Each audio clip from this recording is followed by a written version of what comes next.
Some very, very cheeky voices. Got camera. So I've been mucking around and setting that up. Hey, have I told you about my plan to steal the... no. To do what with the what? I haven't heard about this plan. Is this another one though, Kim? Is this another one for the Signal chat that we shouldn't be sharing on the public platform? You're having it.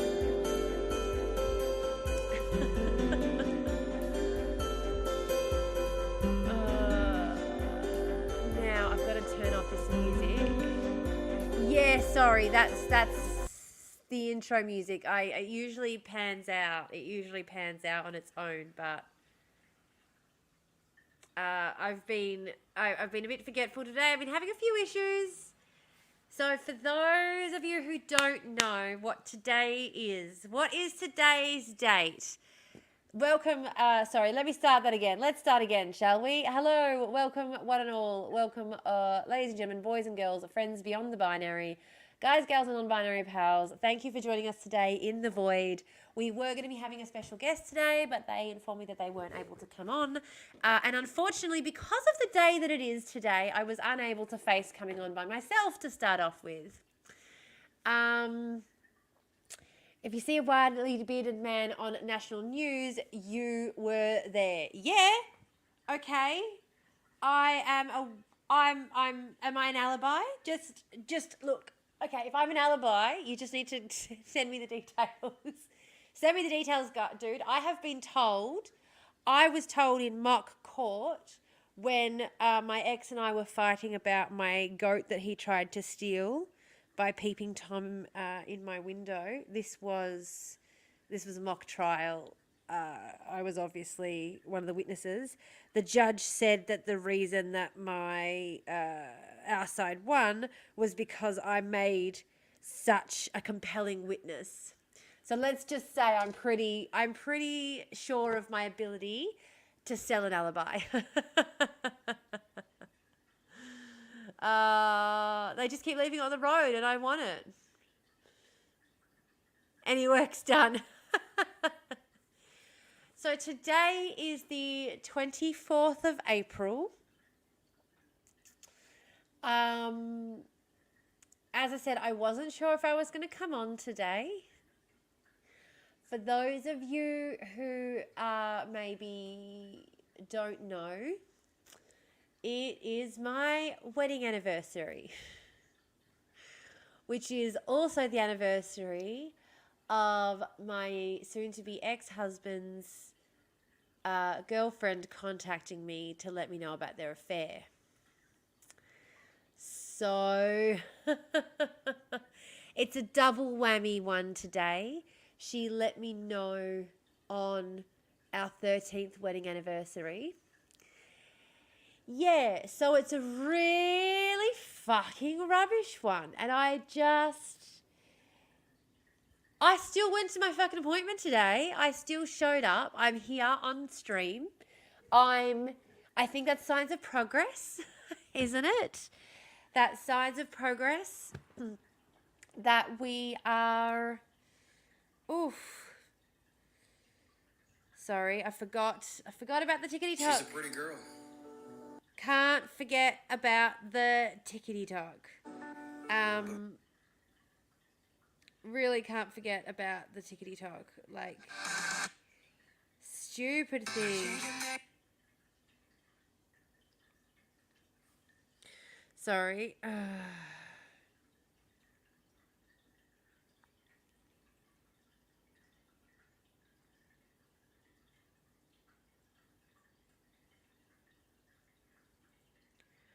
Very bad.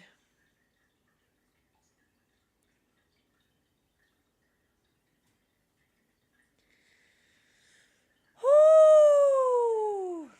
So anywho, I'll go you for doing all the things. I know.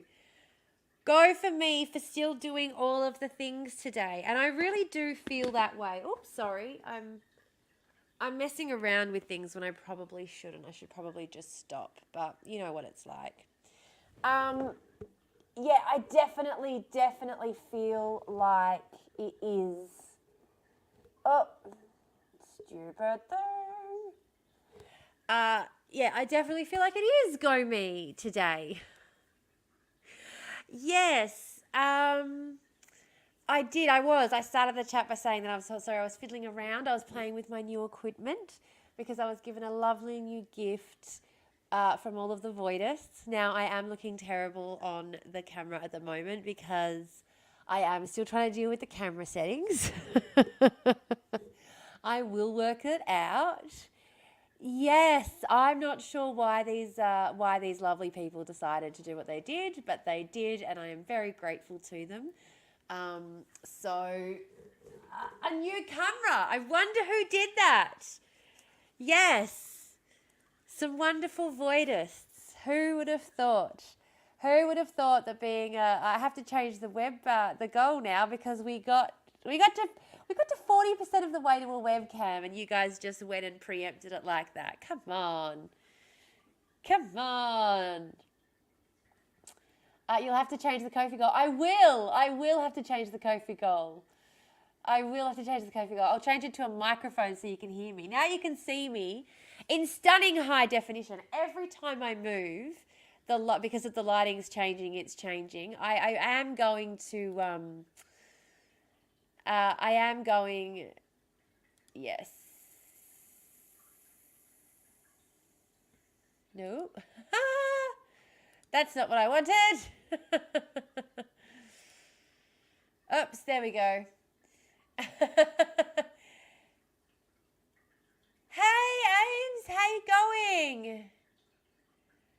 Hey. Yeah, Amy is on the correct YouTube. So yeah, so today is just anyway.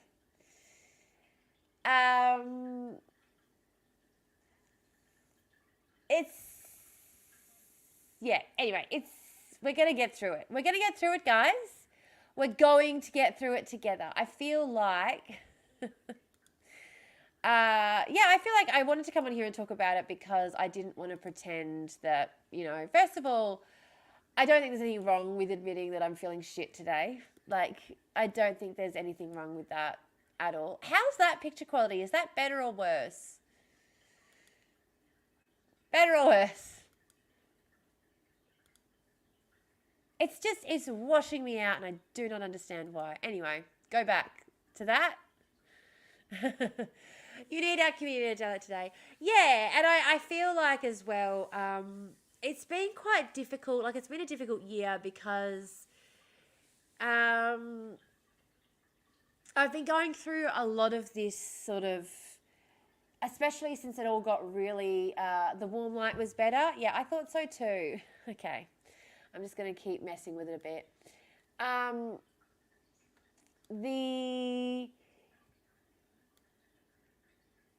Where are we? I just need to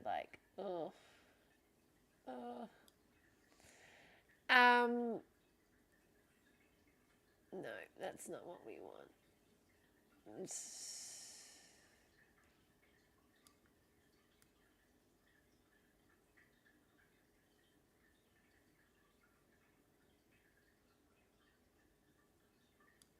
The more colourful one isn't the one you want, methinks. Well, that's what I'm thinking. It's just, it's having this effect of making my face look really red. And my face doesn't look like that in person. Like, this is not what my face looks like in person. I just look very red. Why? Why? I don't look like that. Like, sadly, this is a more accurate representation of my face. Like, yeah, there is a bit of redness down here because I got a bit of a rash going on. And I've been crying, so my nose is a bit red. You've got extra buttons, don't you? I do have extra buttons, yeah. I have a new toy. I have a lovely new toy. And thank you so much for my lovely new toy. I'm very excited about my new toy. Just flick it your black and white and go analog. Yeah. Yeah, I honestly, here we go. We'll go to defaults. Then we'll, are we all crying today? Well, Amy, it's my wedding anniversary and also the anniversary of the day I found out my ex was cheating on me. 1 year today. 1 year today that my ex's girlfriend contacted me to let me know that he had been lying about going into work early to do stock take and was in fact fucking her in the stock take room. And also our 13th wedding anniversary, during which I was in a deep depression, and I had begged my now ex-husband not to go on a trip to New Zealand, but he had decided to do that anyway. And just today we had a discussion, an argument, because he reminded me that it had in fact been a whole year since this had happened.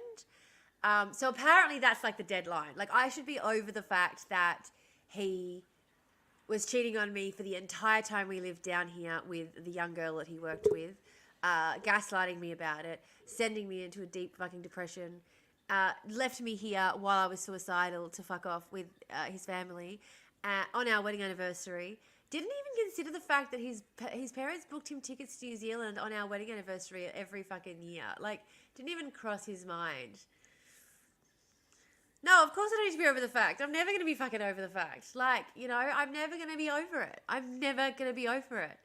Like, I will move past it. I have gotten to the point where now, like, we had this massive argument today, and I'm really upset in that, but I'm not spiraling over it like I used to. Like I'm on here, I'm showing up, I'm presenting, I'm able, and I know a year is a pretty quick turnaround for that kind of, you know, mourning period for a 13-year relationship, 2 kids and a mortgage.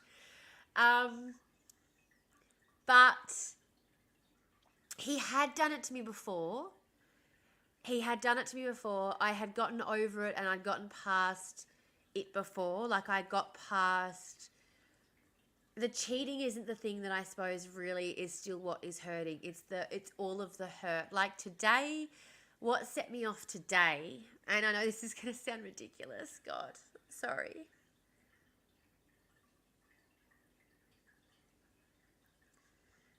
So what set me off today was his phone popped up with a message on his family group chat from his sister-in-law, his brother's wife, who got married. They were married when we moved over there. So we had been married for 5 years at that point, and we were living in New Zealand at that stage.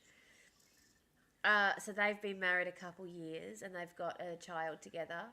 But there is a chat called the Whole Whānau chat, the whole family chat. And she's on it. And when we were together, he was always just like, oh, well, we don't really need to have a family chat with everybody on it. It's not important to have a chat like... And then he created a family chat at one point that did include me. And the only messages that came through were from his sister going, why do we need this chat? We've got enough chats already with everybody on it. We don't need another chat. Exiting the chat, then another person responding, being like, yeah, I don't feel like it's necessary to have another chat, and leaving. And that was his only attempt ever. Like, he never tried to include me in his family chat. And even when the message came through, Adam was like, oh, I guarantee you it'll be my brother messaging on his wife's phone. It won't be her. And I said, it's not the fucking point. It's the point that your family has deigned to have a family chat that includes her. And we were together for 13 years, and at no point was I ever allowed to be included in any kind of family chat. Like, I know it sounds so stupid. But, like, his family was so awful to me. So awful to me. And he let them. He set the standard.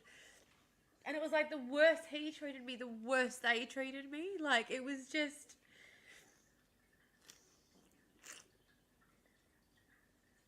Yeah.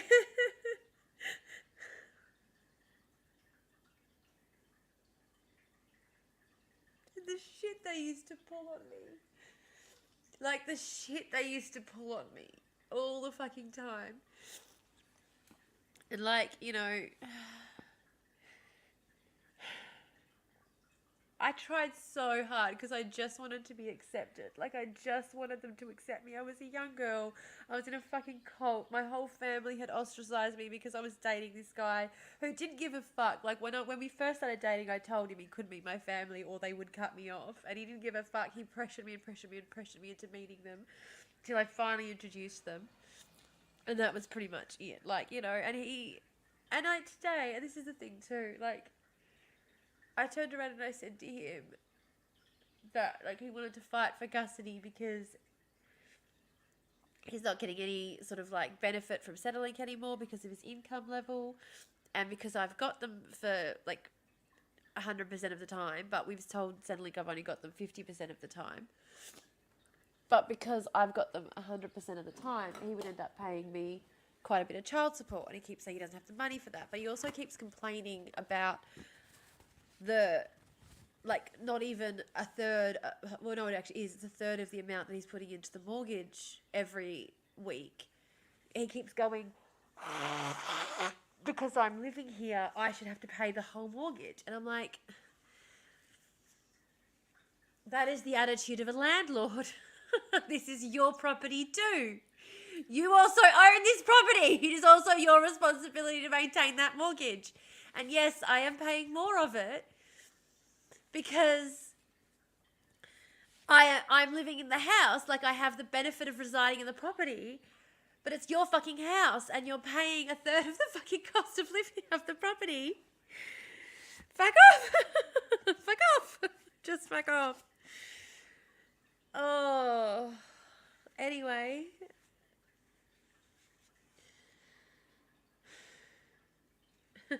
Sorry. Oh, exactly. Like, he still has responsibilities. Like, he still has kids, and he keeps going about how hard it is out there. And I'm like, yeah, I know that. I understand that. I get that. The difference between you and me is I'm just dealing with it, and you keep coming to me expecting me to what? Like, let you be a deadbeat dad and let you off the hook for child support and help you get it. And, like, this is what I said to him. I said, the only reason that this is going well and being amicable and everything is because I'm letting it be. And he said to me, you know, like, yes, you know, I get that. I get that you could be a bitch and you could make this miserable. You could be a total cunt or whatever. But I'm like, it's more than that, though. It's more than that. It is that I could literally go to Centrelink and say, no, like, I have them in the house with me 100% of the time. I have a conduct agreement that prevents him coming around here whenever he bloody well feels like it, though he keeps sort of pushing the boundaries of that. Like, you know, I have legitimate concerns. There have been legitimate issues of things that have happened in regards to his parenting, like, including having them on social media, getting them to keep secrets from me, like, you know, just... There are so many issues, and I'm trying to work with him to make him a better father for the kids' sake. But I could choose not to be doing that work. I could choose not to be doing that work and not be putting that effort in and not trying to be amicable with him and not letting him off paying child support, because he's not paying me any child support. He pays $200 a week towards the mortgage, and he thinks that's enough for also in child support. Like, you know, like... I said to him the other day, I brought up the water bill. I just brought up the water bill for just bathing them on a bi-daily basis because they refuse to shower every day, which, you know, I'm not against in this weather. It's, where we live, it's quite cool. The climate is very temperate, so it doesn't really matter all that much. But, you know, I brought up the water bill, and so he took all the kids' washing home and washed all their washing. He did 4 loads of washing, and I was just like, good on you. They're going to have 5 showers this week. Like, what? You still haven't done 50% of the water usage for the week. I don't know what. And, like, the thing is, I don't want to say that to him because I get that he's doing it. And he didn't just wash the washing. He washed it. He folded it. He dried it, and he folded it, and he brought it back. So, like, you know, props to him and everything. But it's still just like, again, I am choosing to look at that and be grateful for all the things that you are doing, and not be angry at you for all the things that you still aren't doing, and trying to help you through those things and make you a better dad for the children's sake, rather than just dropping your ass and making this World War III and going Super Saiyan on your ass, you know? Like, because I don't like, and that's the thing. I think this is what so many people don't understand when they say, you know, dads who don't see their, like, you know, like mums who keep their dads from the kids and stuff. It's like, no, it's just, do you know how much work I have to put in so that my kids can have a good relationship with their dad? Because they go around there for dinner. The one night they go around there for the dinner and he got Chinese takeout. And, like, I can't say anything to him about that because then I'm nagging and all I ever fucking do is... sorry, I know I'm just full on ranting now. All I'm fucking do is ranting at the guy, but we've got a kid with serious health conditions that are closely related to sodium intake. And the one night he prepares dinner for them, unless he's preparing it here and he's using the meals that I've already pre-prepared and frozen... Unless he's preparing it here, like he gets some takeout, or it's like chicken nuggets and chips, which like I don't mind as much, but chicken nuggets are like, my son can have 2 chicken nuggets before he breaches his meal allowance for sodium. 2 chicken nuggets breaks his meal allowance for sodium intake. And his dad's idea of caring for them is to, anyway, I'm putting in all of this work, and he just doesn't see it. He doesn't notice it. And I think, like, you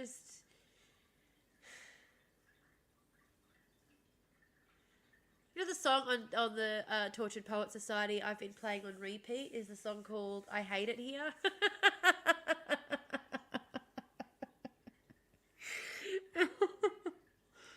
Yeah, he wants custody because of the financial implication, because of the financial situation.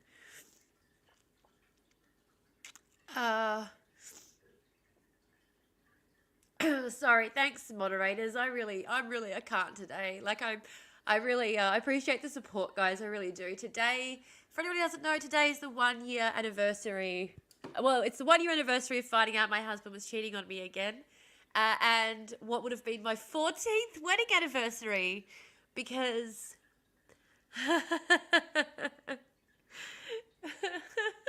sorry. I was like, I'm going to get on live and it's going to be fine and we're just going to have a chill time and like...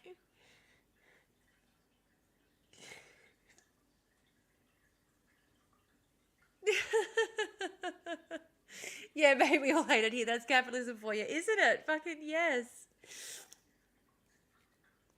Yeah.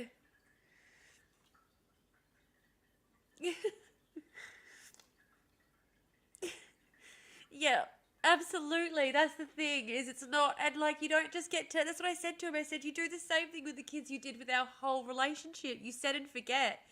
Like you just develop little habits like making me a cup of tea in the morning and decide that that's what you're showing your love that way. And so when I'm communicating with you and letting you know that there are things that I need you to do, you go, but I'm already doing all of the set and forget things. I already make you a cup of tea every day. Like, he literally says it to me whenever I bring up the failures and stuff. He's like, why is it never enough the things I do for you? Like, I gave you a back rub the other day. I make you a cup of tea every morning. And I'm like... Yes, and I ask you not to keep going to buzz nights because we have a fucking 6-month-old and I have postpartum and I'm in a city where I don't know anybody and I'm saying to you, I need you to be here. And you say, why do I need to be here? You're here to take care of the baby. And you keep going out and having fun with your friends instead. And you just keep that behaviour up all the way up until I'm telling you that I need you not to go to New Zealand because I'm having a really bad depressive episode and I don't know if I'll be here when you get back. And it turns out it's because you've been gaslighting me and having an affair for a year behind my fucking back with the teenager that you work with, the 19-year-old at your workplace, for fuck's sake. And you fuck off and go to New Zealand for our anniversary, leaving me in a depressive episode.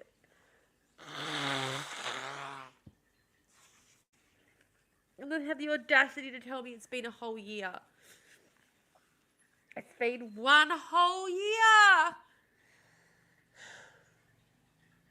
And that little bitch as well. Like, people always say, why do you hate on the woman? I didn't hate on the woman, but that little bitch, it wasn't about being, like, and I knew that from the beginning with her because from the get-go, she was hitting on him in front of me. Like, from the get-go, she was rubbing it in my face that she was trying to get him. And when she stopped and she started hiding from me, I think that's when she realised that she'd fucked up, that she was fucking with a married man, with a wife, with kids, with a whole ass fucking life. But the reason she told me was because she was trying to punish him and she didn't feel like he'd had enough of a punishment. That was the only reason she told me. And I think the thing is, if it had been girl code, like I've been thinking about this for the better part of a year, like ever since it started, I haven't been able to look you in the face. Like I feel so guilty. You know, I felt so grown up and I thought I knew what I was doing. And now I realize what a fucking dumb teenage idiot I am, like at 19. If it had been that kind of a reach out, I would have met her for coffee. Like I would have had such a more sympathetic outlook. But it was like, you probably have chlamydia and I'm pregnant with your husband's baby. Like, she wasn't even fucking pregnant. She told me that she was pregnant and she put on this whole thing about being pregnant and she wasn't even, or maybe I don't know, maybe she was and decided not to go through with it. I don't know. Like I shouldn't say that. I don't know. She might have been and then lost it. She might have decided not to be. Like, I don't know what's going on in the girl's head. But like, she wasn't girl code, I'm pregnant and now thinking about the fact that I shouldn't have behaved this way. She was, I'm lashing out at the guy who dumped me. I'm an ex-girlfriend lashing out the guy who dumped me in every way I can think of. And I was just collateral. Like, that's the thing to her. Again, to this teenage girl who was just, I keep saying teenager, like, you know, she was 19. Like, at least he kept her legal age. But God almighty, like, he didn't check, did he? He didn't fucking check. He's fucking 40 this year. God almighty. Oh, sorry.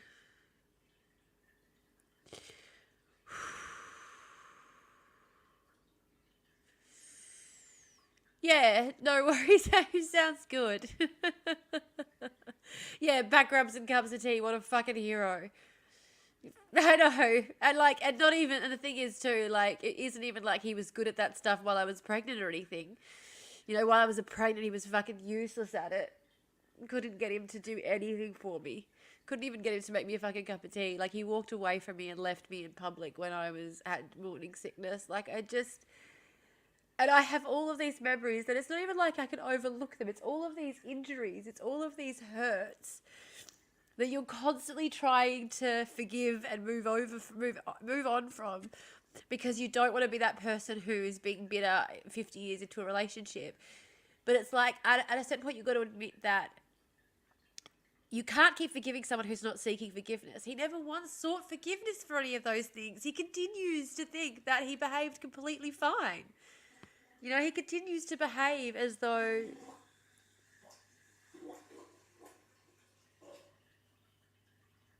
Sorry. Like, the thing is, like, I think it's that he wants to keep pretending that it doesn't hurt me that much. Like, he wants to keep pretending that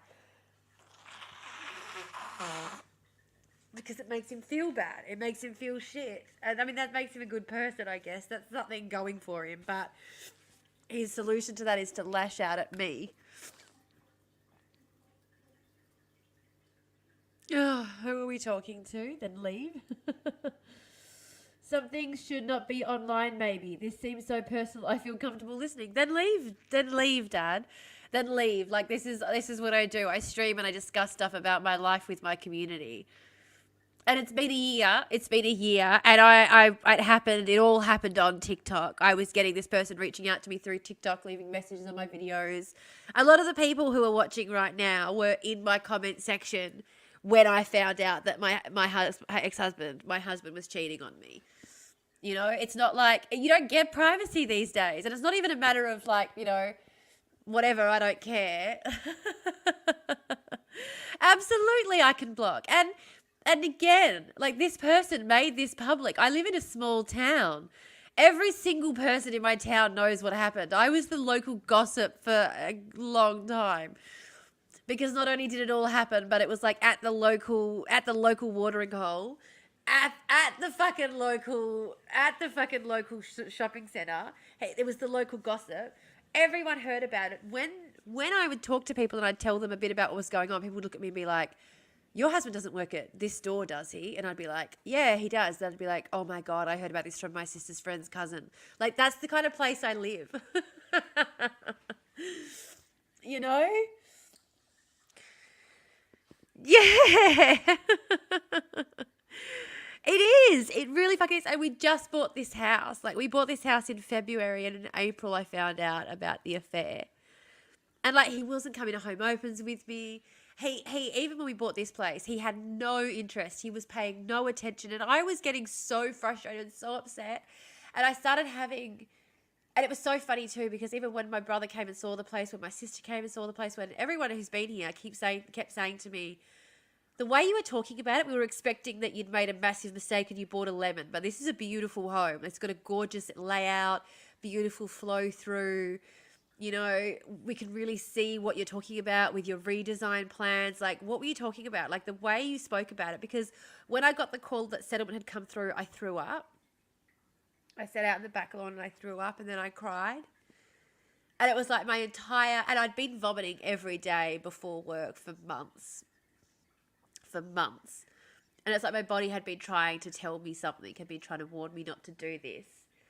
And I had not been listening. I'd not been listening because it had been so hard to get to this point, had been so much work. I wasn't willing to listen. I wasn't willing to pay attention to the signs my body was giving me that I should have been listening to. And that was a mistake, obviously. And yeah, and then from April to September, I kept pushing through as things kind of kept building. And until on the 5th of September, I had the total break. And that's when you guys saw my little clips in my Grippy Socks vacation. That's when I went on my Grippy Socks vacation. And that's when I started doing the real work of really trying to get, you know, break down and get rid of all of this shit and get rid of all the hang-ups and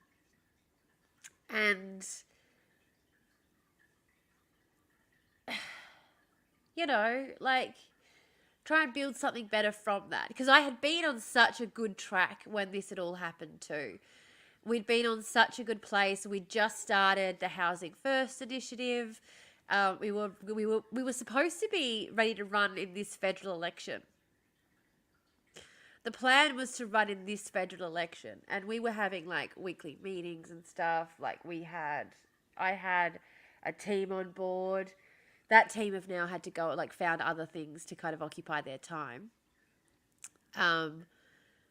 which is fine. It's fine. I can't do this now anyway. Like, I'm not in the headspace to do this now anyway. But it's just like, it's this. It just, I don't think he realizes what an effect this has had on me and just how hard it's been to get, you know. No. What? What? Are you kidding? Last night my kid was referring to child support as dad's money. Fuck off. Yeah, unfortunately you can't get to the Grippy Shocks bit without shitloads of crap being heaped on you. Honestly, I left work and I kept it together, and I looked at my boss and I said, yep, I think we do need to have a discussion. Obviously, there's a lot of other stuff going on. We definitely need to have a discussion. And I left and I went to see my psychiatrist, and my psychiatrist said to me, you're not going into work tomorrow. You can take the evening to think about whether you would like to come in voluntarily or not. It is always better to come in voluntarily, so take the night to think about it. And I very much read that as a... please come in now so we can help you, and it doesn't get to the point where we have to admit you because you're in danger, because it's heading that way and we can see it heading that way. Yeah, I tried to explain it to her but gave up. Yeah, someone needs a budgeting lesson. Yeah, and that has been an issue that we've had throughout our entire relationship. So one of the things I think that annoys the shit out of me about him as well is that he is paying less at his place than what I'm paying here.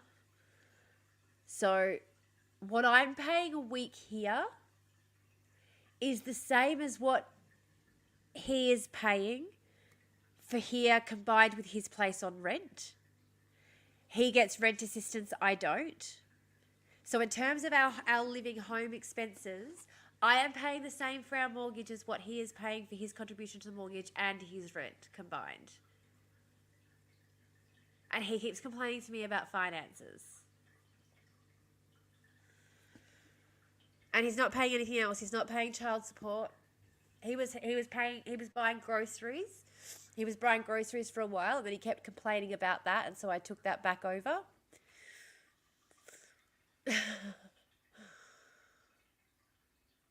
See, yet again, the reason why I won't have anything to do with doctors, can't trust them. Depends on the type of doctor. You didn't take the kicking and screaming option like Flanders. No, I decided to go involuntarily. And I must say, though, by going involuntarily, it was a very quick stay. I had a family member, a very dear, beloved family member who did not go involuntarily, and they were in there for quite a bit longer. But I do also, I also have to give credit to myself there. My therapist keeps telling me, I've got to credit myself for my progress. But I am very resilient. I always have been very resilient. And once I sort of had the space and I was in there and I had nothing else to worry about, I was on lockdown. And I realized, well, if I just get rid of work and figure out how to deal without work right now, so I've got the headspace to get through my mental breakdown, then I'll be able to get back to work sooner and I'll be able to once again be a more productive member of society. But right now what I'm doing, this treading water thing, I'm not doing anything well. I'm really struggling and I'm just going to keep drowning. So, let's go back to doing what was easier, which was the struggling with money but not having to deal with other things. Work's more than a bit shit. Work is more than a bit shit.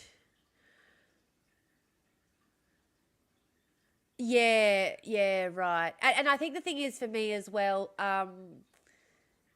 you have to get the right doctor. I got a doctor who is very straight with me. Very, very, very straight with me. And that is what I needed. I needed to just be able to have a conversation with someone.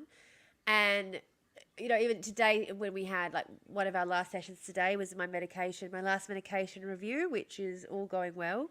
And then I've got my graduation in a couple of weeks from therapy. So it's all going great. It's all going very, very well. And even with today, this is emotions are normal, guys. It's completely fine and normal to have emotions and be emotional. Doesn't mean I'm, spiraling or anything. And that's, anyway, she said today, it's great to hear me come back and say things to her. I've been noticing since you said, remember where you came from and how far you've come.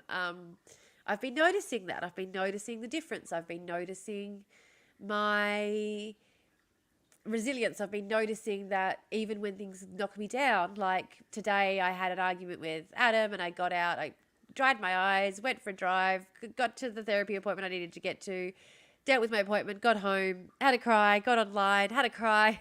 But you know what I mean? I'm not I would have a 3-hour non-stop panic attack previously and not be able, there would be no let up. There would be no let up. I couldn't stop it. I could not stop it. It was exhausting. Yeah. My sister was taken in involuntarily and they wouldn't let her go. And that is the thing as well, because I went involuntarily when I said to them, so that's it, I can go. They were like, yeah, you came in voluntarily. You've made healthy decisions the entire time you've been here. We've seen you the entire time you've been here. I had a run-in with a nurse. She really upset me. That's what the doctor said to me as well. She's like, you advocated for yourself, maybe not in the best way, maybe a little bit emotionally reactive, but you're dealing with the breakup. You're not we're not expecting you to be healed after a week in the click. I was trying to say clinic, but it came out like click, and I felt like that is too funny, because too often people too often align those two things, don't they? But yeah, we're not expecting you to be completely cured after a week in the clinic, but we do still want you to, we want, we want to know that you're going to be safe when you leave. And when you left your appointment, your therapy appointment last night, the feeling wasn't that you were going to be safe necessarily when you left. There was a concern that you weren't going to be safe. Like, your therapist asked the question, like, if I call you later tonight, you'll answer. And if I call you in the morning, you'll answer. And if you're not here by 1 p.m., I will send the police around for a welfare check on your house. Like, do you understand? That's what's going to happen if you don't answer your phone tomorrow, you know, just... and because I was responsive and I said, yes, I understand. No, I don't want the police showing up at my door. Yes, I will be here. Like, or I will call you before then, you know. And I had my sister-in-law drive me into the hospital. I was there by 2, but I had called them and spoke to them and told them I was coming. And on the phone as well, she said to me, okay, you've told me you're coming now. So we are now, and at the time I remember thinking to myself, yeah, okay, I get it. I'm coming. But looking back, I'm like, yeah, of course, because I would have told them I was coming so that the cops didn't show up and then just not showed up. Like, you know. So she's like, you've told us you're coming now, which means you are coming and we are expecting you here and we will be looking for you if you don't show up. And I was like, yes, okay. But I need that. And having that kind of direct communication as well with my autism means that I could then communicate directly. Like, even today I said to her, you know, that I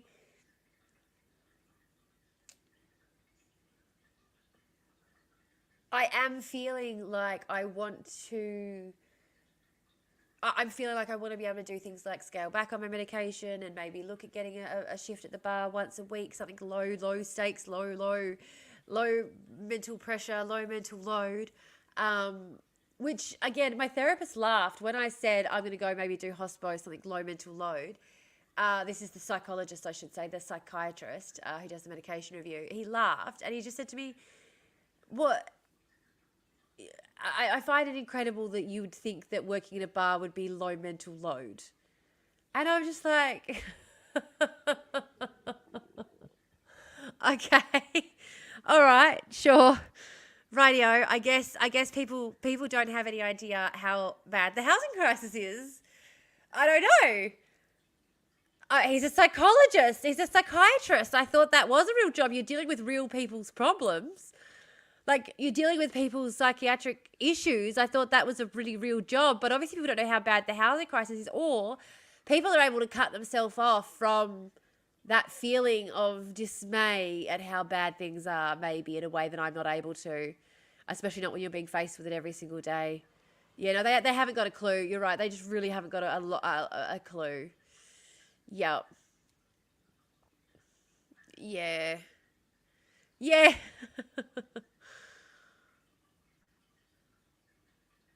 It's low because of the bar. The work stays at the bar.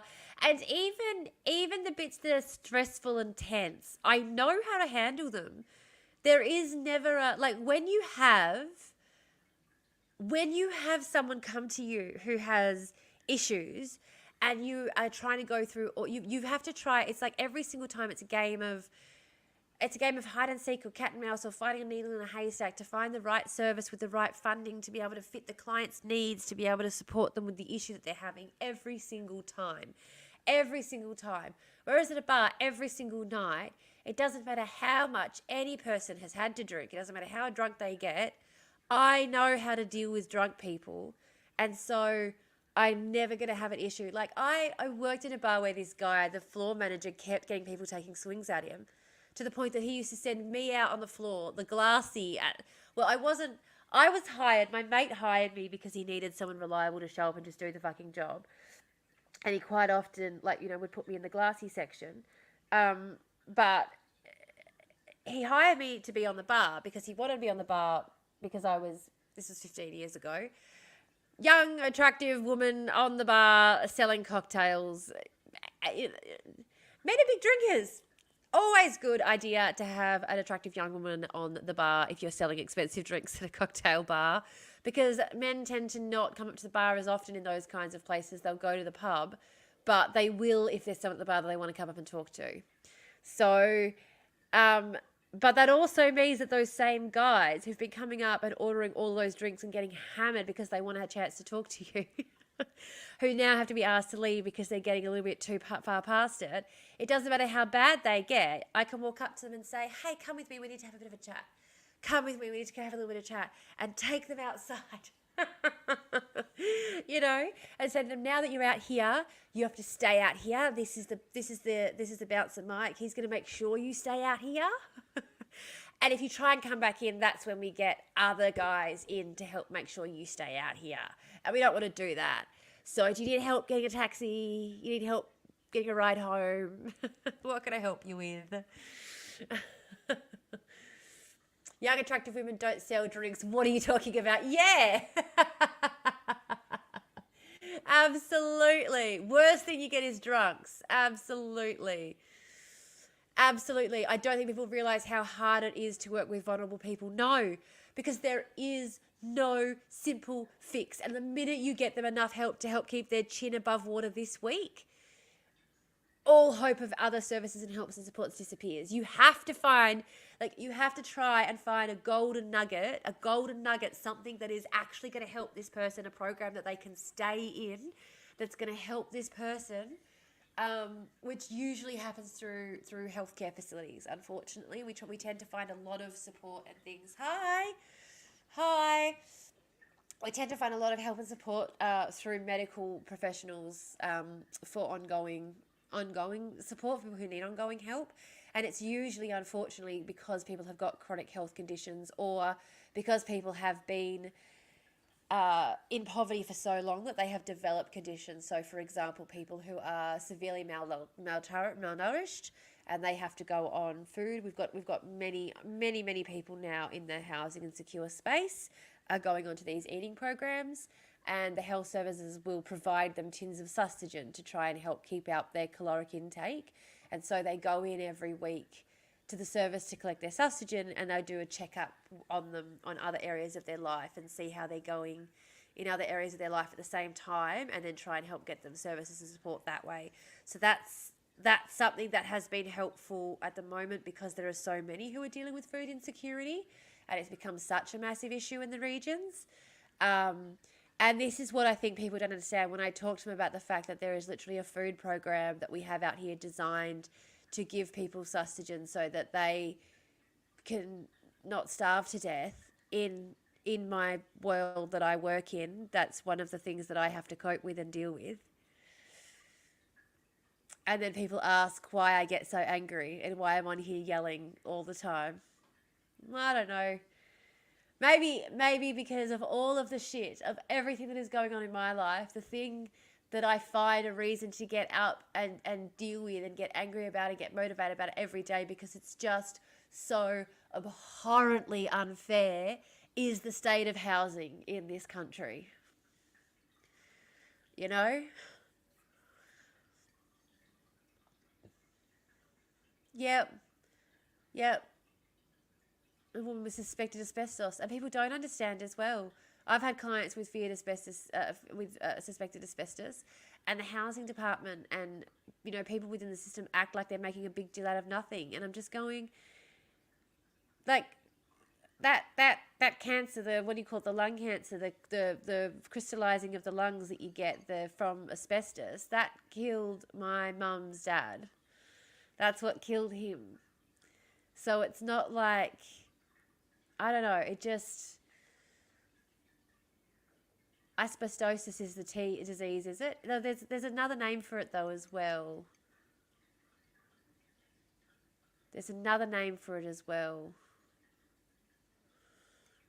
Mesothelioma,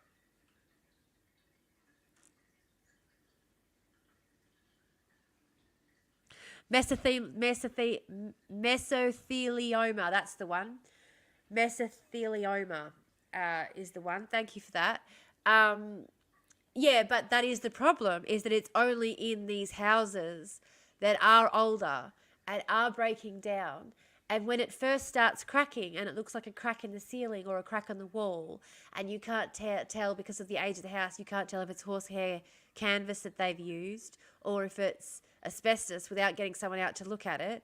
And you know, I mean, and then once they do, they're like, oh yeah, we're going to have to remove all of that. So we're going to tape this up until we can get someone around to look at it. And then this mother with kids in her home has to look at this part of her wall that's patched, knowing that all of the walls have asbestos and that there are cracks in other parts of the house as well that fibers could be coming out of that, you know, because the house keeps shifting and moving, and every single time it takes weeks to get these things fixed because they're not considered urgent needs. You know, just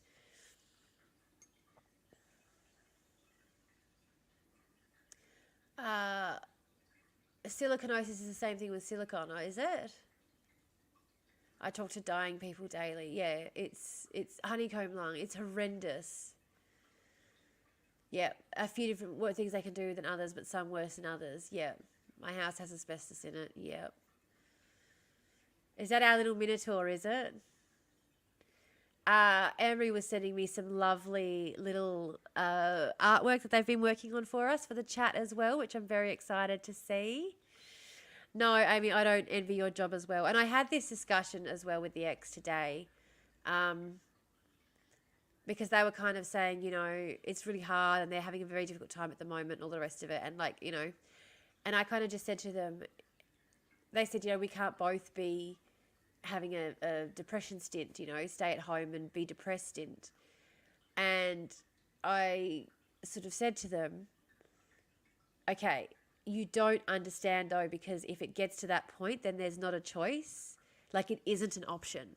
It wasn't an option. I sit in bed, I lay in bed at night and feel awful about the fact that my kid had to quit dance classes and that I wasn't able to get my other kid, into the classes that they wanted to do, and that my kids just can't do the activities that they want to do that they used to be able to do because I had an income that now I don't have. And, you know, they're getting very, very minimal from their dad. They are, like, he complains about every single cent and he thinks that he's giving the world when he's doing, like, not even the bare minimum. Like, the bar is, like, he complains about the fact that if Centrelink knew what our arrangement was like, he would have to pay so much more. And so if I tell Centrelink what the arrangement's like, he's going to take the kids off of me. He's going to try and fight for custody so he doesn't have to pay me as much money.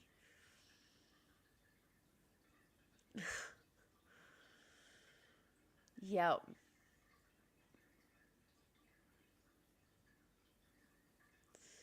You mean the government might have to put in a team and go around and actually do something after hard... Yeah. Yep.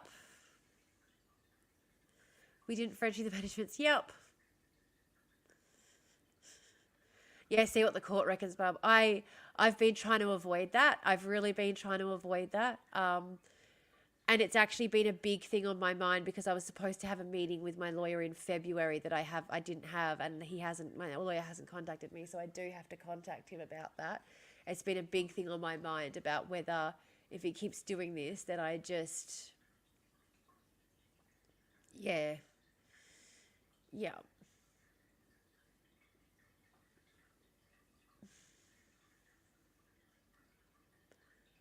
Yeah, and there's just so many things as well. Like, they stayed at his house one night, and like, he's even before, like, the minute I start talking about money and stuff, he says to me, the kids are going to stay at his house tonight. I'm like, no, they're not. Don't be stupid. Don't be stupid. Like, it's the minute he threatens me constantly with getting the kids taken off of me. You know? No, he doesn't. He doesn't.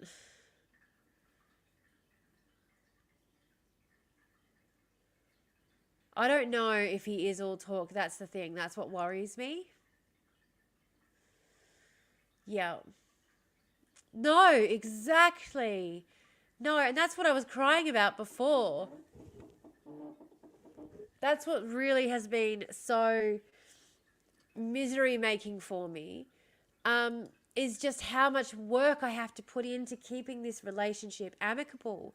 And I keep pointing that out to him, and he keeps acting like it's not like, he keeps acting like it's not that big of a deal, just being pleasant to each other on a daily basis, like it's not that much work, as though there isn't so much more to it than that. Like, the kids came home the other day upset at him. Like, Charlie was telling me, and she was all upset because she knows what the consequences are going to be, because they were bawling their eyes out, terrified, because he took them four-wheel driving and put them in the back of an open ute, four-wheel driving on the beach, with his stupid 20-year-old housemate driving in the driver's seat, and the kids were flying around all over the place, terrified that they were going to fly out. And he kept going on about how they were exaggerating. And I said, okay, I'm sorry, but at one point you stopped and Malachi went off and swore at Lockie and carried on at him because he was so scared. Charlotte was crying. They begged to be allowed to sit in the cab, and he, your friend, said no because he didn't want to get sand in the back of his car. And you said, okay, well then you have to drive really slow, and made your kids sit in the back of the car, and you didn't sit in the back with them. Like, you didn't sit and go, well, at least I'll sit in the back with them. That's what I would have done if I'd had no other solution. I mean, I would have just walked with them, but if I had no other solution, I would have sat in the back with them. But no, he didn't do that. He didn't do that. And he goes on about the fact that they're exaggerating, and I try to be like, yep, you know, I'm not having a dig. I don't want to make a big thing of it. Like, I'm not trying to have a massive argument. I'm just saying, next time, please think the solutions through better and come up with one that doesn't leave my kids terrified coming home telling me they never, ever, ever, ever, ever, ever, ever, ever, ever, ever, ever, ever want to get in a car with you and Lockie ever, ever again.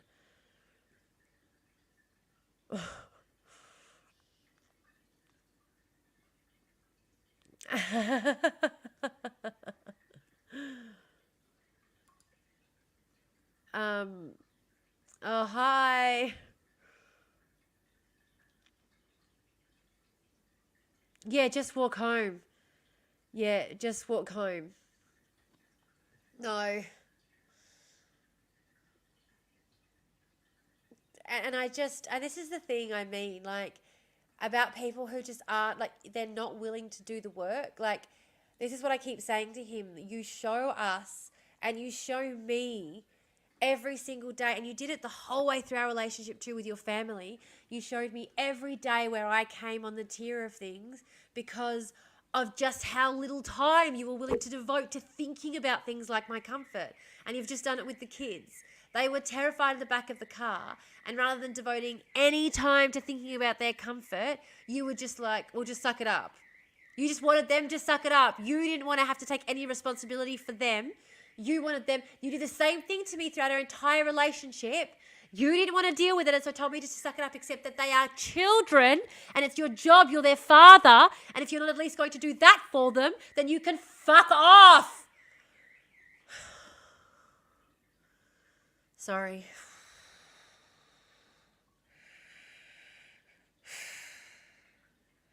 But, like, I know it's better for them to have some kind, like, I'm just putting all this work in, and I know it's for their benefit. But maybe I just stop. Because, like, I can, if I just focus on doing the most here, I can do the most here. Yeah, thanks. Thank you. Yeah. It's what my therapist keeps saying to me too. Your anger is protecting you. Your anger is warning you that he's overstepping, that he's like, today too, when I was upset at him, he was right in the room and I kept interrupting him, and he said, okay, can you let me just finish? And I said, no, you don't get to finish your sentence because I know exactly what you're going to say. I know exactly what you're going to say because you are a predictable, condescending, patronizing prick. And he said, okay, what am I going to say then? And I said to him, you're going to say, have you taken your meds? And he stopped and he started laughing. And I said, yeah. And he goes, okay, maybe I am predictable. I said, yeah, because you immediately, when I'm upset, you immediately want to deflect because you don't want to take any responsibility for why I'm upset or why I'm angry, or, you know, you don't want to take any responsibility for it. You want to pretend that it has to be something else. It has to be that, no worries, see ya. And this is exactly it. Like, this is exactly the thing. I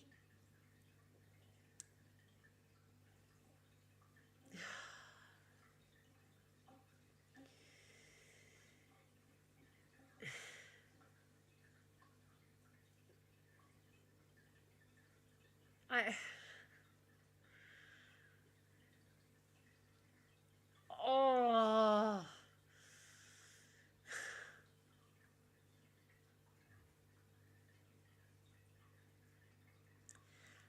like when it's for the kids, I feel like you put in that effort because you want them to have two parents. But I think I would rather them just have one parent who's functioning well and then one parent who makes excuses for why he is being an a-hole who can't pay child support. Have you tried a boxing bag? I did actually for a bit. Yeah, I did for a bit. Um, yeah, sorry. But that it's just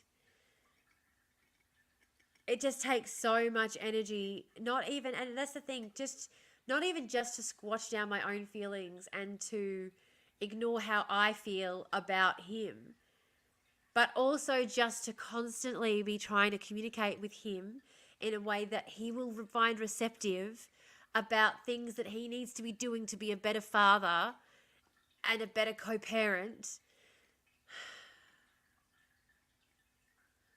Yeah, exactly. And that's what I mean. I'm just like, it helps, does it? Sometimes I scream into a pillow. Screaming into the void helps. I've been screaming into the void. And that's actually one of the reasons I started my TikTok. Like, when I look back at it, one of the reasons, actually a very large reason I started my TikTok was because I was lonely. I'd moved to a town. I didn't have anyone here that I knew. And my partner was having an affair. And I didn't know that at the time. So he wasn't around. Um, and so that, like, I've never been really on social media all that much. It's the thing that I struggled with the most during the election campaign was being on social media and being tapped into it because I had so many other things in my life, like I was trying to stay on top of.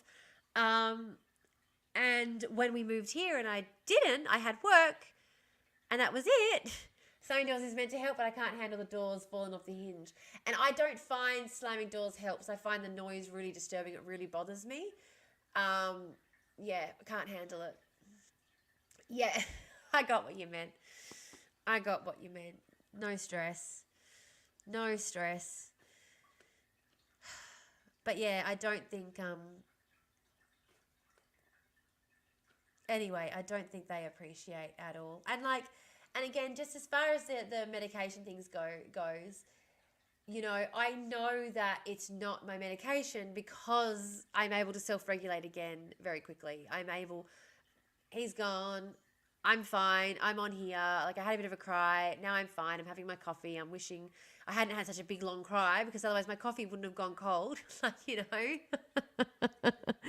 But that's why I know, yeah, it's just general bullshit. And it's yeah, anywho. Um oh, thank you so much. Yeah. Thanks so much. Thanks guys on TikTok. I really appreciate that. Yeah, exactly. Oh gosh.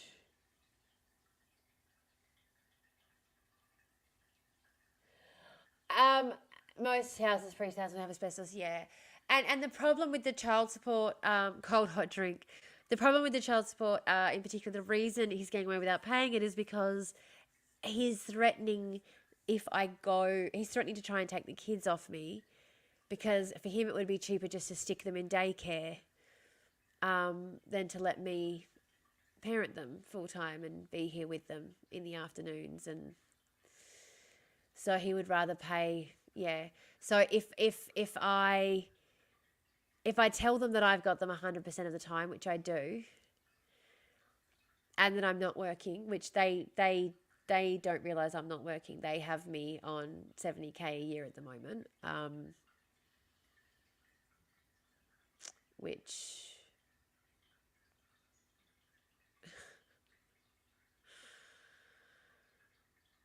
does he know what daycare costs? Yeah, he does. He does, and I don't think he realizes either that now that he's up in another tax bracket, he won't get. And because he also doesn't realize that he was getting daycare through me, so his rebate, he wasn't getting the childcare rebate. I was getting the childcare rebate, but he was only paying the cost that I was being charged for daycare. So if he applied now for daycare, it would cost him a lot more. I don't think he realizes that, no.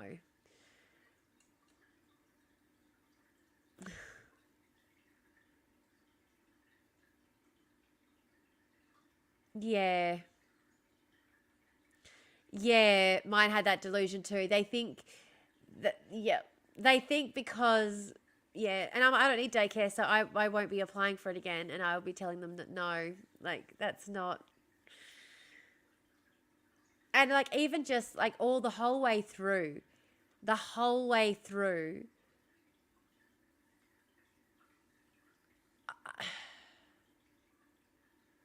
again, like, when he first left, he kept saying that he wanted me to tell them he had custody of the kids so that he could get an income because I was working, but he wasn't.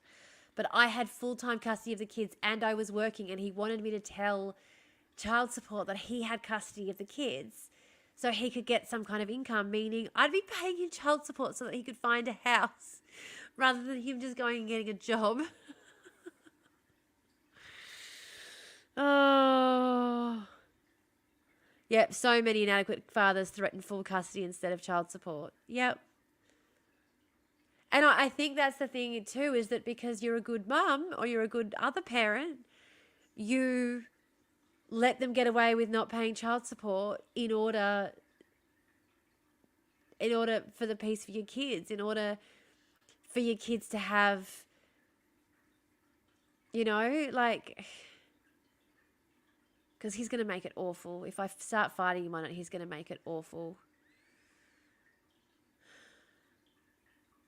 Yeah, I do think one of the reasons, I was thinking about this the other day, I think one of the reasons people often daydream about being in a time and place in the past is because of the lack of bureaucracy. We hear stories of people who just walked in and got a job as a seamstress, and you've loved sewing all of your life, and all you ever wanted to do was get a job in a house of some sort, doing some kind of clothing design. But like, you've never had the opportunities, the connections. You've never you've never lived in a world that has been able to facilitate that because you've never had those kinds of privileges, and so that level of option of dreaming was never available. And so your dreams change and they get smaller and they become about, dream about making a difference in my community and being able to, and it's not that I don't want to sew, but it's just I'm never going to be able to work with those.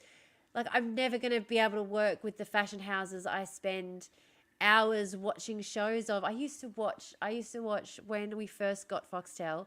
I would have fashion TV on constantly just so I could watch the runways over and over and over and over again. And like, Ali Saab, like, one of the reasons I've got such an obsession with fine materials draped in really intricate ways is because of Ali Saab's designs at the time. During that time, it was just so gorgeous. Anyway, sorry, not wallowing. Well, because now I have kids and I have responsibilities and I have, and I can in little ways. There are little things that I can do, but there are risks that you can't take when you don't have the safety net that other people have.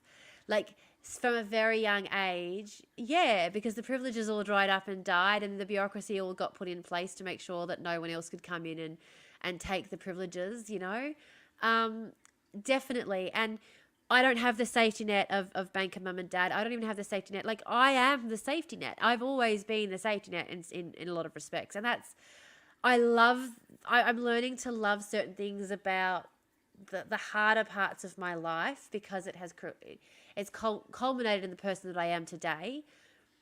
But the fact that I've always been the safety net means that I have always been very responsible, and I have never found myself in massive issues with debt, and I have never found myself having problems with, I mean, other than the general, I can't be bothered dealing with this right now. No, I'm dodging this phone call. I've never had that constant, but I grew up in a house that had that. I grew up in a house where my parents were constantly dodging calls from debt collectors. We were constantly worrying about where the next meal was going to come from. And even now, as shit as this is, I have the time and space and resources to feed my community because I'm the safety net and because I have always been the one who's prepared for a rainy day and the person who doesn't take those kinds of risks. You can't be the kind of person who is the safety net and has the freezer full of food for community in the hard times and be the person who takes off to Paris to harass Galliano into allowing you to, you know, tailor for him for free on his next collection just so that you can. I remember when I submitted one of my designs of an upside down dress in the year 10 fashion course that I was doing, and my teacher was just like, no, you're not allowed to do that, like absolutely not, we'll not allow it. And I was like, but I've got all these different, I'm showing you all of my different my, what's it called, my inspiration, where my inspiration pics are coming from, my reference photos. Like, I had this whole mood board, and she was just like, it looks ridiculous, because they really wanted us focusing on making ready to wear at the school that I went to. It wasn't geared, it didn't have the kind of options where we could introduce you to people who could help you take this further, where you could then go on to do courses, and it was very much like, we would rather you've really learned the skills of how to tailor and construct garments, because that's where you're going in life. That's what we're preparing you for. There was no, there was no teacher coming around tapping me on the shoulder being like, here's a program we could send you to. Like, that isn't the life that I ever lived. That's never the life that I ever lived, even from the time that I was in high school. And I did have a lot of responsibilities in high school, and my teachers knew that too. My teachers knew that I couldn't provide fabric for a lot of the things that I had to do, because I had to catch the bus home, or sometimes walk if I lost my bus money. Because, hey, new Void member, welcome to the Void. Thank you for hurling yourself in with us. I apologize that you've joined us today on my 1-year separation anniversary and my 14-year divorce anniversary. My 14-year wedding anniversary. I found out that my husband was cheating on me on our anniversary. Lucky number 13, hey? Lucky number 13. It's the year I found out. It's great. Fabulous. Oh, hello. Oh, online crush. Sure. You talk a big game, Isaac. Bet you say that to all the girls online crying about their exes. You're too sweet. You're too sweet.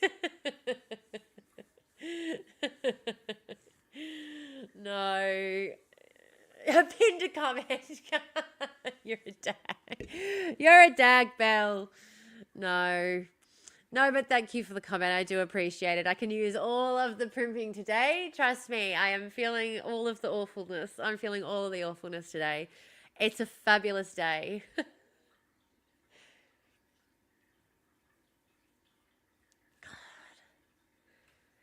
Fucking hell. And the worst part is,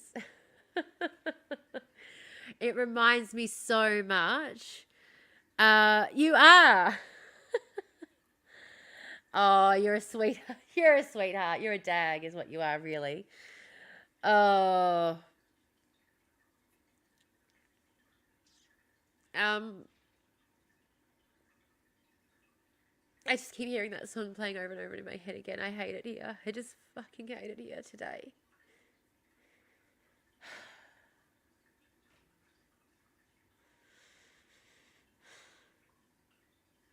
Because that's the thing, like the first time he cheated on me, I forgave. Like, I could forgive the cheating. That wasn't even, I know it sounds stupid,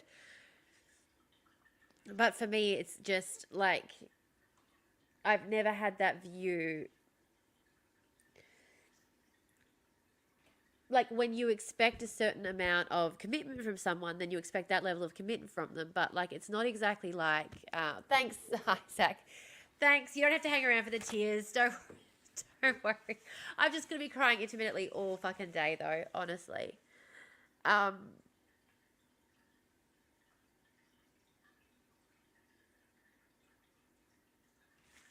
Oh, fuck's sake. Honestly.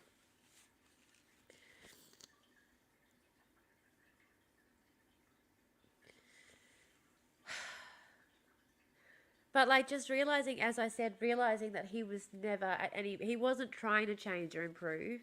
He was just trying to convince me that I didn't deserve any better. And he was never going to change. He was never going to improve. And he still gets pissed off at me now when I'm trying to make him improve. I'm trying to make him improve for the sake of our kids, you know? And I don't want to do it anymore. Like, I really was hoping by... And like, as I said, I'm graduating therapy. I'm doing much better. I'm in a really good space now. I really am in a really good space. But it is just kind of that grieving of dealing with the fact that now I am, honestly...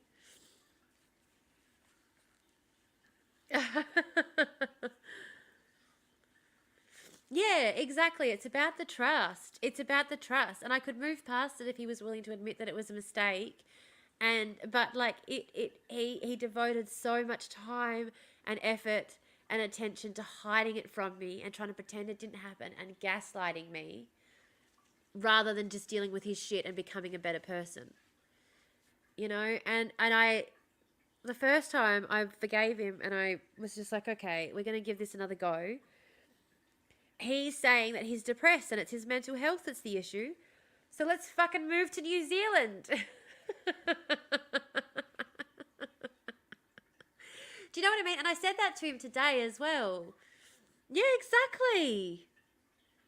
No, yeah, I get you. Theoretical conversation. I get you.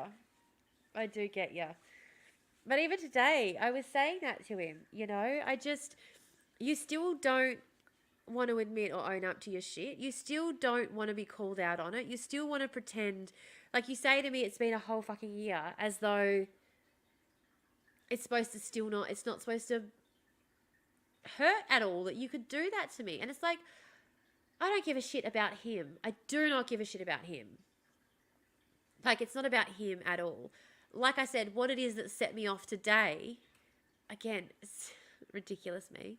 What set me off today was seeing my ex-sister-in-law's name pop up on the family group chat, knowing that they will allow the other daughters-in-laws to be on the family group chat, but I was never allowed on there. That's what set me off today. You know? Yeah, no accountability. Yeah, I fucking hate that word. Accountability. It is. It's always someone else. It's always something else. It's never going to be. And you just got to go through that mourning process, though, of being like, do I just give up now? Do I just go whole hog, fine, fight me for custody?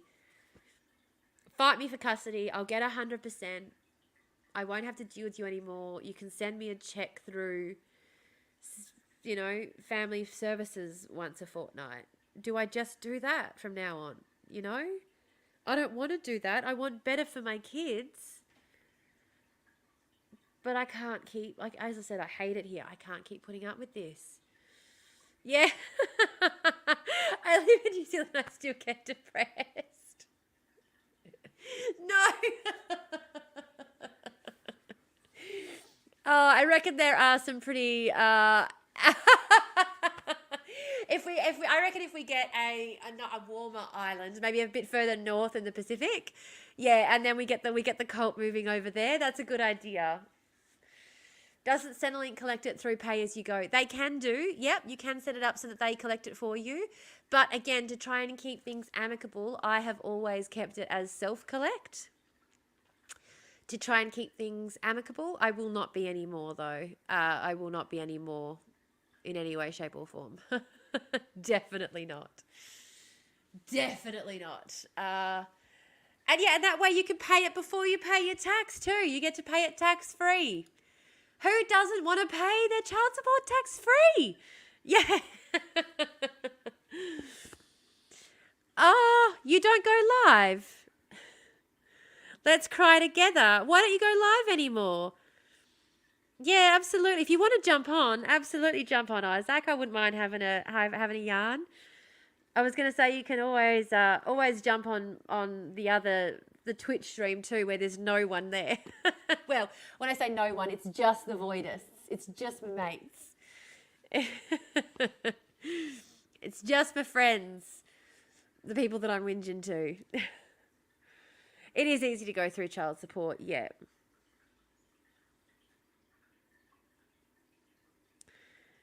Uh, if you, in certain circumstances, yes. If you live in a regional community, if you work for a not-for-profit organization, yeah, there are. Talk to your whoever you do your HR, whoever you do fringe benefits through, and ask if you're allowed to salary sacrifice.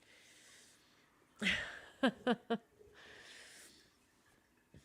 gonna have to take my headphones off now. I won't be able to hear ya. Hi.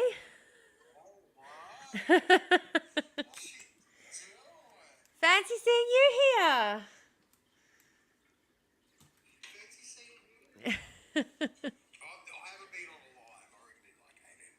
Why not?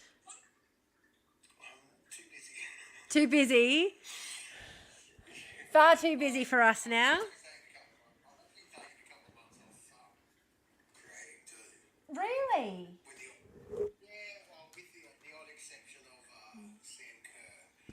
Right.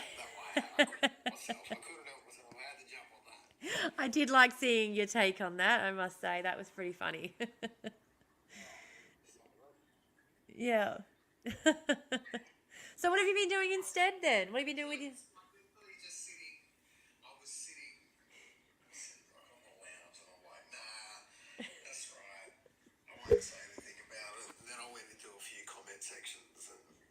Yeah.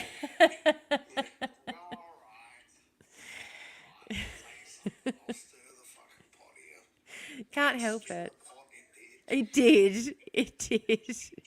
It was greatly appreciated, though. The humour was greatly appreciated. I could not handle Sky News' take on the whole thing. Oh, my goodness. Oh.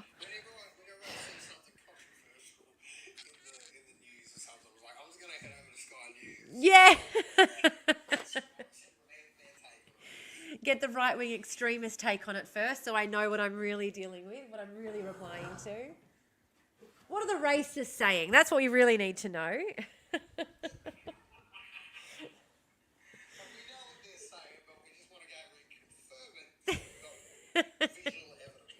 Yeah, we need someone to be able to stitch. That's what it is.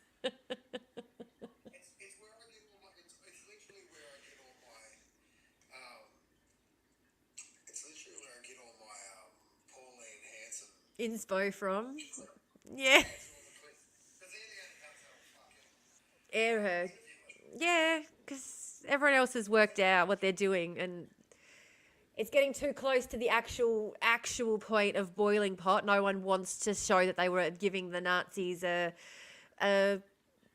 platform when we realized that there was actually a Holocaust going on in Gaza, and there is actually like a genocide happening that we're backing, and there is actually a wing of government in this country that's on the side of the racists and is all for genocide, and they've realized, oh shit, maybe we don't want to be that closely aligned with them when shit starts getting real. But too late.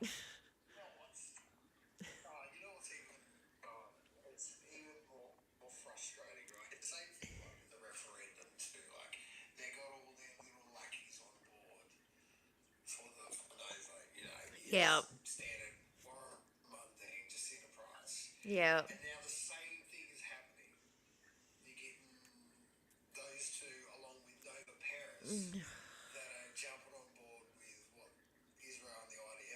Yep.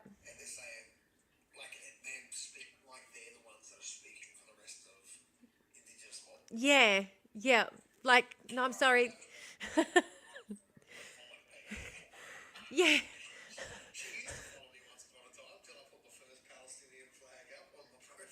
Really?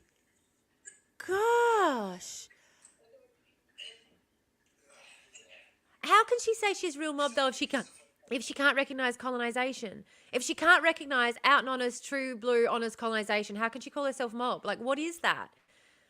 But she's the same woman who, right before the referendum, was telling people that she was grateful for coal so that her dad didn't have to go out hunting, as though it wasn't also a spiritual and cultural practice that we still do to this day. Like a fucking, okay, great. I refuse to step foot in Woolies because they threaten to call the cops on everybody who goes in there. So, but go off about how you're so grateful for coals. Like, sure.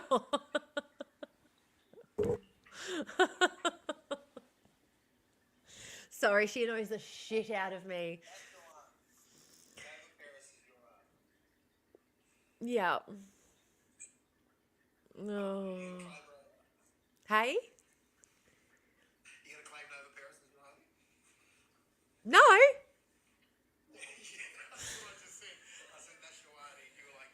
No. No. No. I broke out. Not. That's not what I thought you said. That's not. I thought you said that's a hard hit, and I was going to say, yeah, well, no, that's not. Definitely not. God almighty. No. No.